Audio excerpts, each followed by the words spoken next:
Hey guys, in this video, I'll be answering the question, can you see mutual friends on Snapchat?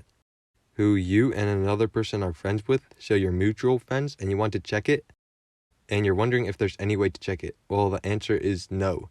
There is no way to check who your mutual friends are.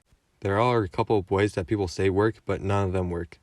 So everybody in your quick add list are mutual friends with somebody that you're friends with, but it does not say anywhere, so you have no clue who they are mutual friends with. So also people that you have added, it might say they have lots of mutual friends, but there is no way to check who your mutual friends are. As you can see, there's like nothing anywhere that says you're mutual friends. So the answer is no. There is no way to check your mutual friends on Snapchat. So I hope that answered your question, and I hope this video was helpful. If it was, I'd really appreciate a like and subscribe. Leave any questions you have in the comment section below. I'll do my best to answer them, and I will see you guys next time.